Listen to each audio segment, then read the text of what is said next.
Et si le vrai dépaysement se trouvait en France?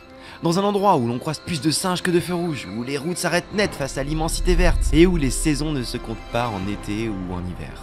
Ce territoire, c'est la Guyane française. Officiellement en France, mais à plus de 7000 km de Paris. Mais est-ce que c'est seulement ça? Un coin du monde oublié, chaud, humide et inaccessible? Il y a 5 ans, Anne a tout quitté pour venir s'installer ici. Pourquoi avoir choisi la Guyane française? À quoi ressemble la vraie vie ici, loin des clichés, entre pirogues, caïmans et quotidien amazonien? C'est ce qu'on va découvrir ensemble. Bienvenue dans mon petit paradis, la Guyane française. Anne m'a donné rendez-vous au bord du fleuve. Donc je vais la chercher, mais déjà là, c'est incroyable par ici. Salut Bruno. Salut, ça va? Yes, ça va bien. Là c'était vraiment le cliché, t'étais dans l'eau, tranquille, la vie est belle. La vie est belle à Saint-Laurent-du-Maroni. Est-ce que tu peux te présenter pour tous les gens qui ne te connaissent pas encore? Alors, je m'appelle Anne, j'ai 33 ans et je suis médecin généraliste à Saint-Laurent-du-Maroni. Je vis en Guyane depuis à peu près 5 ans, avec des allers-retours. Ok, Je suis née à La Réunion pour commencer. ok, Ensuite, j'ai vécu dans plusieurs endroits de l'Hexagone. Donc, je suis montée faire des études à Nantes, ok. sous la pluie. J'avais qu'une envie, c'était de retrouver le soleil.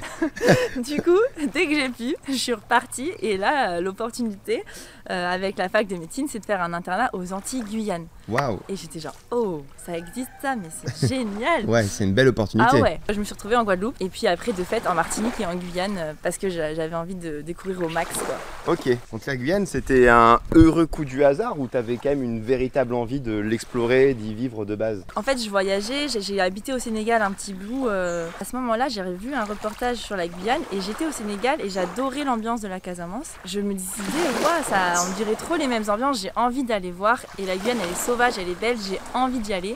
Donc j'avais à la fois envie d'aller découvrir les Antilles pour surfer, voir la culture créole. Et j'avais vraiment envie de voir la Guyane. C'était obligatoire que j'y passe. Mais je pensais pas y rester si longtemps. Ouais, parce que 5 ans ça commence à faire mine de rien. Bah oui, à la base je suis venue pour 6 mois et puis au final... Ah oui, bah faut partir madame là en fait. Vraiment ça n'a plus aucun sens d'être ici.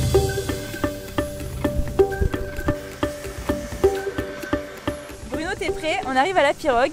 C'est ma pirogue préférée de Saint-Laurent parce qu'il y a marqué One Love dessus et je la trouve trop mignonne. C'est un début de vidéo très improbable. On fait de la pirogue comme ça, c'est normal ici? C'est normal, la Guyane, personne ne te croira.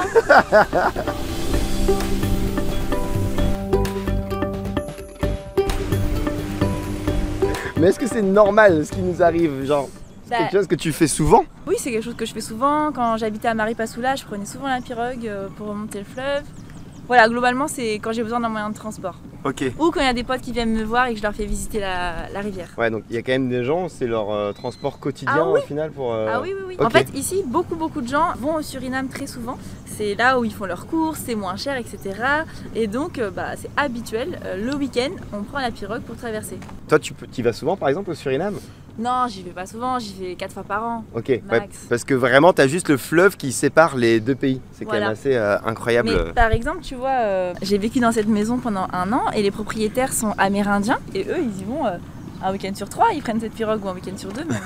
Incroyable. Ouais. C'est combien pour traverser par exemple le fleuve en pirogue? 5-10 euros? C'est 5 €. Si Ok. tu négocies bien, c'est 3.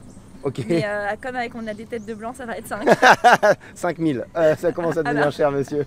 Je rachète la pirogue. Ouais, c'est un petit jeu en fait quand tu es sur la rivière, c'est de cueillir les fleurs de cacao rivière. Parce que quand tu l'as jamais vu, tu vas voir, suspense. Je te dis pas plus. Elle est déjà ouverte? Alors, je t'offre une fleur. Elle est pas très belle, hein, mais attends. Tada! J'ai tout cassé! J'ai fait trop fort. En vrai, normalement, c'est censé être rouge et magnifique. Mais voilà, je te présente la fleur de cacao rivière. Il suffit que tu fasses un petit coup et tu as une gerbe de fleurs magnifique. Alors là, on arrive sur le Maroni. Donc c'est le grand fleuve qui sépare la Guyane du Suriname. Il est magnifique, il est grand. Tu vois là, on Ouais. dirait une île. Ouais, c'est Mais en une île. fait, si tu mets bien ton attention, c'est une coque de bateau. Donc c'est un bateau qui s'est un jour échoué dans les sables du fleuve et qui est resté là. Et la nature a repris ses droits et maintenant c'est notre île. Ça n'a aucun sens, c'est un bateau-île. Un bateau île, c'est ça. Ou une île-bateau, on sait Une pas île bateau, trop. c'est pas trop. Et là, c'est des gens qui arrivent de transatlantique et c'est une des destinations peu communes, hein, mais qui qui arrivent là et qui, après avoir traversé l'Atlantique, vivent sur leur bateau, à côté du bateau île. Incroyable. Toi, t'as toujours vécu dans cette ville en Guyane? Non, j'ai commencé par Kourou, au bord de la mer, c'était vraiment cool. C'était plutôt une ambiance créole, plutôt métropolitaine, pas mal de gens de l'Hexagone. Et après, j'ai eu l'occasion de venir sur Saint-Laurent-du-Maroni. On m'a dit quoi? Qu'est-ce que tu vas faire dans le Far West? J'ai fait vas-y, j'y vais. Et en fait, je pensais venir pour 6 mois et puis après la vie a fait que je suis encore là aujourd'hui. Où est-ce qu'on va après là? Parce qu'on fait de la pirogue, mais... Et je te propose qu'on aille voir tout ce qu'on vient de voir par le fleuve à pattes. C'est bien aussi, c'est bien de marcher. Où est-ce qu'on arrive là? Alors là, on arrive au marché de Saint-Laurent-du-Maroni, Ouais. dans le centre-ville de cette petite ville de l'Ouest. Il y a combien d'habitants d'ailleurs dans ta ville? J'ai peur de dire des bêtises, j'ai pas révisé sur Wikipédia. Mais tu dois peut-être avoir 50 000 habitants, quand même. 60 000, ouais. Mais par contre, t'as énormément de migrants, de sans-papiers, et donc t'as énormément de bidonvilles. Ça se voit pas là quand on marche dans le centre-ville, mais en périphérie, t'as beaucoup de quartiers de gens informels qui sont pas comptés dans les habitants Oui, bien sûr. référencés. Si ça te dérange pas, j'achète un peu d'eau de coco, comme ça j'ai mon petit eau de coco pour boire pendant le marché. Moi je veux bien de l'eau de coco, ouais. Et you happy, Moni? 350 €, you happy? Ah non, maybe 20. C'est quoi comme langue exactement? C'est la langue des Bushinengue. Et c'est la langue qu'on utilise en majorité ici. Tu vois, Kayen Kourou, c'est un créole français, ouais. Un lexical français. Et donc, quand tu es francophone, tu vas reconnaître certains mots. Et là, c'est plutôt un créole lexical anglais, parce qu'on est à côté du Suriname. Okay. Et du coup, c'est plein de mots qui ressemblent à l'anglais. Mais après, il faut que tu te fasses à la musique de la langue. Par exemple, là, je lui ai dit, est-ce qu'il y a de la monnaie? J'ai dit, you, abi, money. Abi, ça vient de have. Et you, c'est you. You have money. You abi, money. Ou alors par exemple, l'eau de coco, c'est coco wata. Et wata, ça vient de water. Ok. Qu'est-ce qu'on peut trouver sur ce marché? Il y a tous les fruits et légumes locaux en fonction des saisons. Alors là, il y a les producteurs Hmong qui viennent de Javoué, qui sont des anciens habitants de Laos, Thaïlande. Et tu as les producteurs Bushinengue, les Noirs anciens qui sont issus de la liberté des esclaves, en fait, du marronnage, qui viennent vendre leurs produits. Donc là, par exemple, tu as les parépou. Ça, c'est le fruit, c'est un fruit de palmier. Et c'est comme une pomme de terre. En fait, tu vas le cuire à l'eau salée et ça va être super bon à l'apéro. Ça, c'est typique et il n'y a pas toutes les saisons. C'est là, c'est en ce moment. Patates douces, manioc, bananes plantain. Là, tu as les aubergines amères. Tu vois, tu n'as rien qui ressemble à la métropole en fait. Tu auras un fruit ou un légume à conseiller aux gens qui viendraient en Guyane? En fait, je vais être très bateau. Mais moi, mon fruit préféré, c'est tout simple, c'est la mangue. Okay. C'est tellement bon la mangue. Mais bon, la mangue, vous pouvez le trouver partout. Alors que, par exemple, l'acérola, la cerise pays, ça c'est de l'acérola et ça c'est vraiment typique de la Guyane et c'est super bon. Messieurs, dames, on va tester la cerise pays avec la YouTube Money. On parle quoi comme langue sur le marché? Numéro 1, c'est le Srana Tongo, ouais. La langue des Bushinengue, qui est un créole d'origine plutôt anglaise, hollandaise. Après, tu peux entendre le créole guyanais. Alors moi, je parle plus créole guadeloupéen, mais c'est kaoufé pour dire bonjour. Mong, je sais pas comment on dit bonjour en Mong, mais si tu veux, je peux me le mettre en défi de ce matin, parce qu'ils me l'ont dit, mais j'oublie tout le temps. Tu vas entendre du français, évidemment, un peu d'anglais. Si tu croises les Dominicains, tu vas entendre l'espagnol. Et si tu croises les Brésiliens, tu vas entendre le portugais. Si tu parles que français en Guyane, est-ce que tu peux t'en sortir sans problème? Oui, bien sûr. Okay. Tu peux t'en sortir sans problème. Okay. La plupart des gens parlent le français, comprennent le français. Après, ici au marché, dans l'Ouest, tu as quand même beaucoup de gens. Donc c'est pas la langue maternelle, oui. C'est quand même, tu sens, on n'est pas dans la même culture, mais on s'en sort et après pour acheter les légumes, tu as besoin de connaître 2-3 mots et ça le fait très bien. Et il fallait forcément une crêperie bretonne. Vous n'avez pas marre d'être partout les Bretons? Si, mais j'ai fait 7000 km, pourquoi? C'est pour m'éloigner un peu de tout ça, de tout ce bras, de ce... Mais quand même pour montrer quoi. Pas le drapeau par contre. Non, il n'y a pas de drapeau, il faut rester un peu humble aussi. Mais je pense que tu vois, il y a un triskel dans un artembe, tu vois, pour fusionner un peu les cultures. C'est un peu ça l'idée aussi.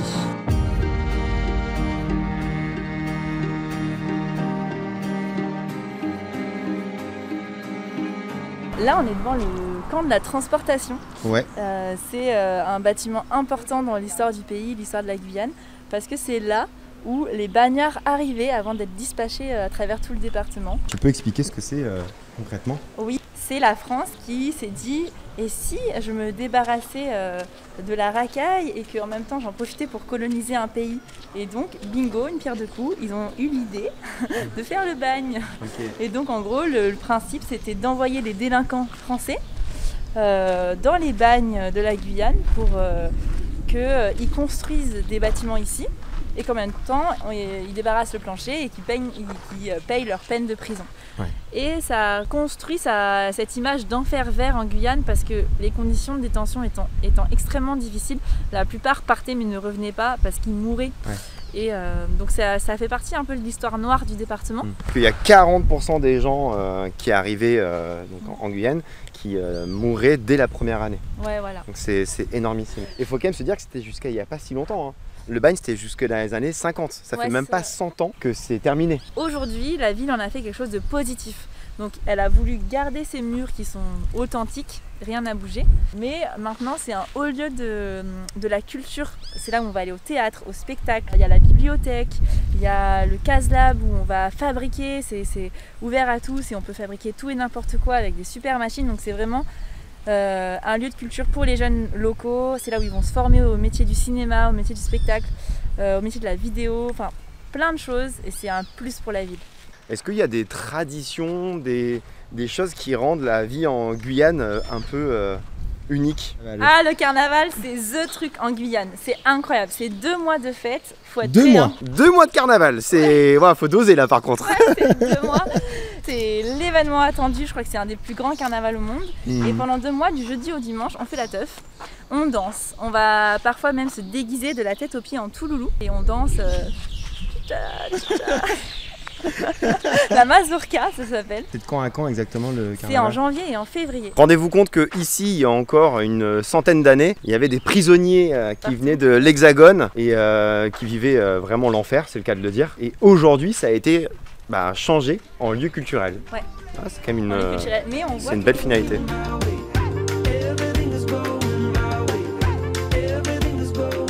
En Guyane, un truc hyper représentatif et typique, c'est l'épicerie du chinois. C'est des petits magasins où on trouve de tout et ils sont tous tenus par les Chinois. Donc voilà, c'est des choses made in China, il y en a vraiment partout en Guyane. Et l'activité principale des jeunes, c'est de traîner devant les Chinois en buvant des bières locales. Donc voilà, c'est pas très intéressant, mais c'est nos petites épiceries à nous, quoi, nos petits carrefours. Et on dit tellement que c'est typique qu'on dit pas je vais à l'épicerie ou je vais au carrefour, on dit je vais au chinois. Moi quand je suis arrivée en Guyane, on m'a dit oui après le chinois tu tournes à gauche, je cherchais un resto chinois. Je dis, qu'est-ce qui me parle de chinois, je comprends pas. Bah en fait non, c'est le magasin.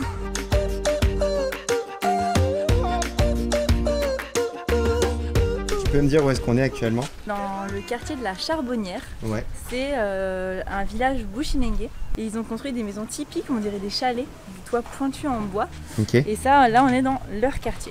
Est-ce qu'il y a des spécificités aux villes en Guyane justement? C'est organisé par ethnie en Guyane. Ok. T'as les villages amérindiens, Ouais. les Kalinia, qui sont pas les mêmes que les Arawaks, chacun va avoir son village. Ok. Le village bushinengue, le village chinois, le village Hmong, Ok. et les métros, les hexagonaux, les Ouais. blancs, on est répartis un peu partout. Et toi qui as vécu dans plusieurs villes en Guyane, c'est laquelle tu as préférée pour vivre? En fait, chaque ville a ses avantages et ses inconvénients, c'est Ouais. comme partout. Je dirais que Saint-Laurent, c'est chill, c'est pas la grosse ville comme à Cayenne, il n'y a pas d'embouteillage, les gens sont très posés, c'est nature, c'est calme. Je vais pas vous mentir, personnellement, je trouve pas ça forcément calme. Je dois être honnête, je dois intervenir. Il y a quand même du bruit en centre-ville, quoi. Il y a du mec en moto, voilà. Voilà, vous l'avez entendu. Voilà. Par contre, Kourou, je trouve qu'il y a une très bonne qualité de vie, la ville est plus riche, c'est encore plus calme, c'est très sécure.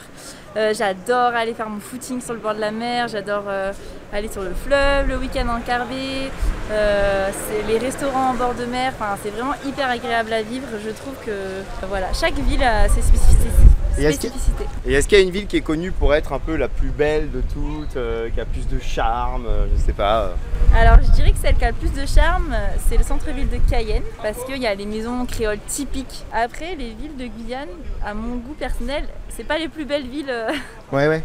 du monde. Bonjour. Mais bonjour. Mais ce qui est sympa, c'est l'ambiance. Ouais. De voir les sourires des gens, de voir comment les gens vivent, ça c'est cool. Je fais une petite pause dans la vidéo pour vous dire que si vous aimez ce genre de contenu, n'hésitez pas à liker et à vous abonner. Ça prend 2 secondes et ça m'aide énormément.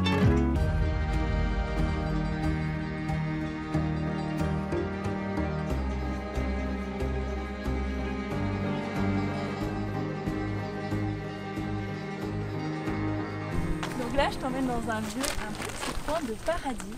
Ouais. Tu vas découvrir qu'est-ce que c'est le cardot. Sachant que là, pour info, on est allé à quoi, 10 minutes du centre-ville C'est ça, de tout à l'heure. 10 minutes. Ça, c'est normal en Guyane ou pas d'avoir Oui, la Guyane, un accès à la nature aussi immédiat? oui, partout. Là, on va tester le pont, mais j'avoue, il est pas mal de temps. C'est vraiment l'aventure là. Donc, tu as 2 choix. Soit tu testes l'aventure, Moi, je teste l'aventure. soit tu marches dans l'eau. Je teste l'aventure. Oh, purée. Ouais, non, moi, je teste pas l'aventure, moi. Ah ouais, c'est chaud? On est sur un pont où il n'y a rien quoi. Mais ça, c'est accessible à tout le monde ou c'est... Là, il faut que tu payes 5 € si tu veux venir dans le spot payant. D'accord, À côté, tu as la rivière accessible à tout le monde, mais il n'y a pas de cardets. Par d'accord, contre, les cardets, en général, ça chelou. Environ 10-15 € la nuit. d'accord. Et là, pour accéder, par exemple, le cric cascade juste à côté, c'est 2 €, 1 € ou 2 € l'entrée. Pour y passer la journée, et ici, c'est 5. Donc là, tu peux dormir ici littéralement. Ah, littéralement, ouais. Ok. Tu peux dormir ici. Face à la rivière, en étant juste Ah là, c'est sympa. Hein. tranquille. Et nous, on vient jouer à des jeux, on met nos hamacs, on se pose avec des livres. On est à 10 minutes de la maison Pour 5 €.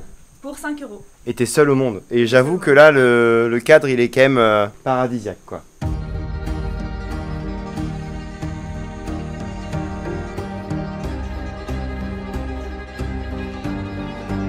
Je pense qu'il y a beaucoup de gens qui ont peur de venir en Guyane par rapport aux bébêtes, aux animaux, que dis-je, aux dangers qu'on peut trouver dans la forêt, dans la jungle. J'en dis que dans ta vie quotidienne, t'en vois pas. Ok, Et par contre, quand tu vas en nature, tu vas chercher à en voir. ok. Et si tu parles beaucoup, tu vas pas en voir. Mais si tu as de la chance, tu vas croiser des haras, des grands haras rouges, des Ok, haras bleus. c'est des Des perroquets. gros perroquets, ouais, ouais. immenses, trop beaux. Des toucans, Waouh. des singes hurleurs, tout un tache-singe, des saïmiris, des choses comme ça. Trop mignon. J'ai croisé des dauphins roses dans l'estuaire du fleuve, des Wow. ibis roses au coucher du soleil qui viennent aussi dans l'estuaire, des morphos, je les adore, c'est des gros papillons bleus électriques comme des fées des forêts. Jaguar? Jaguar une fois, des tortues de terre, des tortues luttes. T'as jamais eu de danger relatif aux animaux sauvages? Non, moi jamais. Après, il faut quand même être conscient que c'est possible de se faire mordre par un serpent. Ouais. C'est rare, mais ça arrive à certaines personnes. Ouais. Donc, il y a quand même des règles de base, c'est-à-dire quand tu marches en forêt, il faut quand même que tu regardes où tu poses le pied. Pour te donner un ordre d'idée, en 5 ans de Guyane, alors que je fais beaucoup de rando, j'ai croisé 2 serpents vénineux, grages. C'est déjà bien, mais effectivement, en 5 ans, En 5 ans c'est pas non plus énorme. Faut juste qu'ils Non, s'enlèvent de la tête que oui. tu vas croiser des migales chez toi tous les Non, jours. pas du tout. Alors franchement, dans le cadre de vie, non, pas du tout. Si tu veux, je te montre la photo de la semaine dernière avec la migale. Alors bah du coup, c'était il y a pas longtemps. Faut quand même que les gens comprennent que c'est rare du coup. Oui, c'est quand même rare. Là, je veux Ok. dire, c'est la semaine dernière, mais Ouais. c'est rare. Waouh. Ah ouais, mais c'est quand même une belle migale là. Ouais, c'est la plus grosse au monde. Terraphosa. Mais, et ça, tu l'as croisé où? En forêt. Et j'en ai croisé une en voiture juste avant. Et franchement, là, on a cumulé. On a vu 2.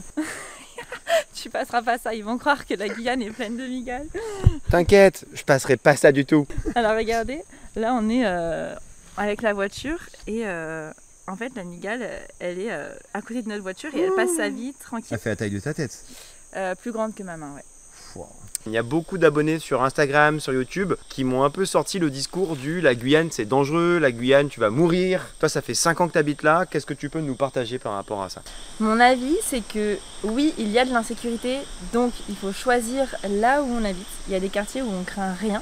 Il y a d'autres quartiers collés à des bidonvilles où beaucoup de gens vont rapporter s'être fait voler leur téléphone par exemple. Ok. Ça c'est une réalité, mais dans plein d'autres quartiers de la ville, on vit très bien. Mais ça, ce Mais- que tu me dis, ça peut aussi être le cas dans plein de grandes villes en France, Oui, c'est etc. clair. En fonction J'imagine. des quartiers, oui. Il y a sûr. plein d'endroits où tu sais qu'il vaut mieux ne pas aller selon Ouais. où tu habites, etc.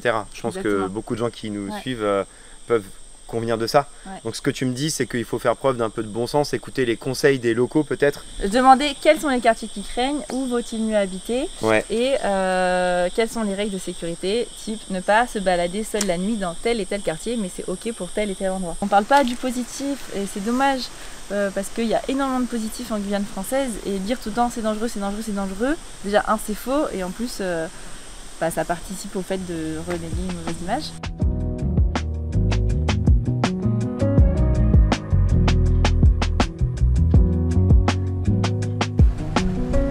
On est vers l'office de tourisme, c'est ça? Oui, on est à Ok. l'office de tourisme Et de là. Saint-Laurent-du-Maroni. Et là on arrive à un petit spot. Ça a Pour l'air le sympa. sunset. Je te suis. Là, c'est un peu la carte postale. Hein. Ouais, là c'est trop beau. Tu viens souvent ici? Ouais, j'adore venir là le soir. Je prends ma petite caipirinha au point couleur là-bas et on vient la siroter ici avec les copains. C'est le pur spot le soir. Oh là là là là. Ah oui, c'est très sympa. C'est très très sympa. Bien évidemment que j'achète. J'achète. Ça tombe bien, c'est gratuit. Yes. Non mais regardez-moi ça. C'est incroyable. Bon, on arrive à une partie importante. Il faut qu'on parle des avantages et inconvénients que de vivre en Guyane. Ça fait 5 ans que tu habites là, donc tu en as plein à nous partager, je pense. On commence par le négatif pour aller sur le positif, ok? Le plus gros inconvénient que je vois, c'est la distance avec la famille. Si on aime ses proches, eh ben, il faut savoir que le billet coûte cher, à peu près 1000 €. Donc je vais rentrer une fois par an, peut-être 2 fois par an, mais ça arrive, ma grand-mère est morte, tant pis, je vais pas y aller parce que c'est loin, c'est compliqué. Donc voilà, ça c'est l'inconvénient, ou le mariage d'un pote, ou voilà, on va louper des choses. Quand on habite ici, on loupe des choses des proches. C'est la vie, c'est normal, c'est pas si simple de rentrer en métropole. Numéro 2, le climat, ça peut pour certains ne pas être chouette, d'avoir du chaud et de l'humidité, tout le monde n'est pas fait pour ça.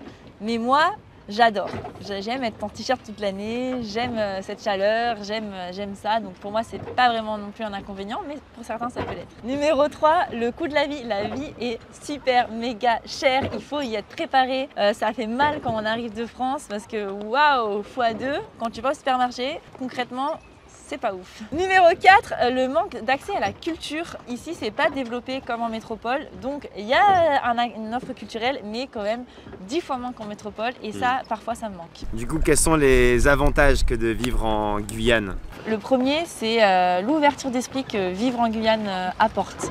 Parce qu'on est confronté tout le temps à des différentes façons de penser, des différentes cultures, des différentes langues. Et de fait, c'est incroyable parce que ça nous apporte une expérience. Le deuxième avantage que je vois qui est assez évident, c'est le cadre de vie. Hyper naturel. Là, on est quoi? On est au bord d'un fleuve, au coucher du soleil. On est parti jouer au volley, se baigner au bord à Terre Rouge dans un village amérindien. On est allé en forêt, on est allé en crique, en rivière. La nature est omniprésente et c'est hyper agréable de juste tu te réveilles, tu ouvres ta fenêtre et tu as la nature tout autour de toi. Un autre avantage, c'est qu'il y a moins de barrières sociales entre les gens ici. Les gens sont souriants, faciles d'accès et on se fait facilement des amis, je trouve. Et au final, tu dirais que c'est pour qui la Guyane? Elle sera positive pour les gens qui aiment sortir de leur zone de confort, qui aiment l'aventure, qui aiment la nature, qui aiment voir d'autres façons de vivre. C'est une destination pour les aventuriers ou pour ceux qui aiment faire du social, qui aiment vivre des expériences incroyables que dans leur vie ils ne vivront jamais ailleurs.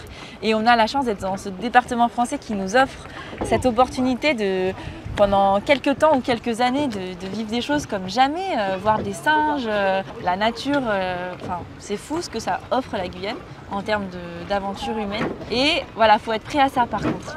Si tu pouvais dire quelque chose à la Anne d'il y a 5 ans, qu'est-ce que tu lui dirais? Je lui dirais, mais meuf, t'as trop raison, vas-y, tu vas kiffer, tu pars pas pour 6 mois, tu penses partir pour 6 mois, mais non.